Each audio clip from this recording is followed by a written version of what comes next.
Alors, aujourd'hui, on est 24 Tevet, Iloulad de l'Admour Azaken, et le 27 Tevet, c'est la scarade de mon grand-père, Avner Bar Simcha, et on est par Shemot. Le premier des mérites, avant même qu'on soit esclave, c'est veiller les Shemot. C'est que peu importe notre condition, on a su garder nos Shemot, on a su garder nos noms, nos prénoms juifs, que Et Yaakov Ish Betobaou, que on est descendu Yaakov et sa maison, et tout au long du livre de Shemot, tout au long de ce qu'on va vivre là, c'est pas nous on voit une paracha chaque Shabbat, mais ça a duré 210 ans. Eh bien, la première des choses, c'est qu'on a gardé notre identité, malgré que Abaï Mitzrayma, on est venu Mitzrayma dans les Metzarim, dans les étroitesses de l'Égypte, et on voit combien c'est important pour la Torah de rappeler chaque nom de chaque chevet, de nous rappeler que Yosef il était en Égypte, de nous rappeler que Yosef est parti, lui, ses frères et toute la génération, et que malgré tout, le deuxième mérite, c'est qu'ils ont continué, malgré la situation où ils étaient, à procréer, à faire des enfants, à tel point que Vatimale arrête autant, que toute la terre d'Égypte, elle s'est remplie de juifs. Donc on voit ici que non seulement ils n'ont pas été brisés dans leur identité, mais qu'ils ont continué à vouloir agrandir le peuple juif.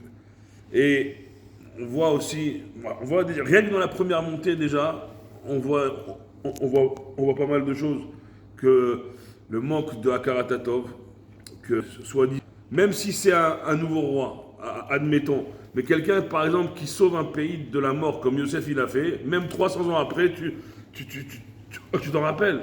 Nous, on se rappelle de rois qui a 500 ans, et c'est pas possible. Même si c'est un nouveau roi, eux qui écrivaient tout, c'est impossible de dire que à Charloyada et Yosef, c'est impossible.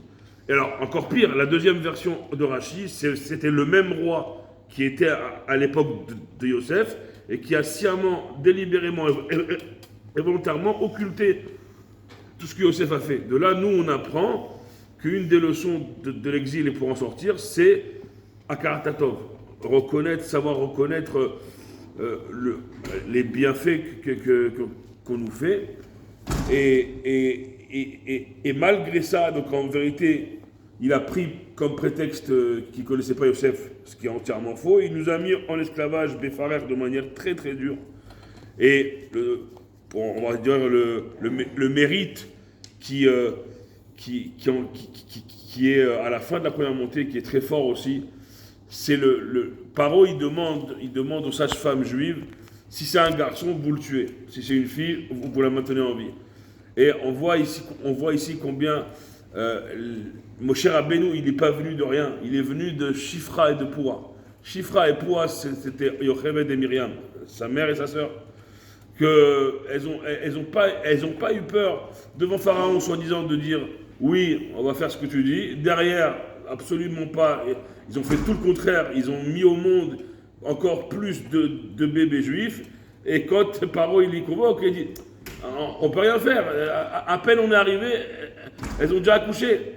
Et donc on dit que c'est le dernier passouk de la première montée, que parce que les sages-femmes juives, dont Yocheved et Myriam et d'autres, et toutes les femmes de la génération, elles ont craint Dieu et ils n'ont pas fait comme Paro leur a demandé, ils ont fait vivre les enfants. Ça aussi, un mérite. C'est quoi faire vivre les enfants? C'est l'éducation juive. Donc on voit déjà que la force du peuple juif, que l'esclavage il n'a même pas commencé, et comme on dit, Magdim Troufa Lamaka, on fait précéder pour les pharmaciens les médicaments avant les... Et bien nous ici c'est ça, on a déjà mis en place les germes de la Géoula, les germes qui vont nous permettre d'être délivrés. Alors amène qu'à notre époque, dans la situation qu'on est en train de vivre, on puisse mettre toutes ces leçons à profit et nous aussi sortir de l'exil. Amen. Amen. Amen. Amen.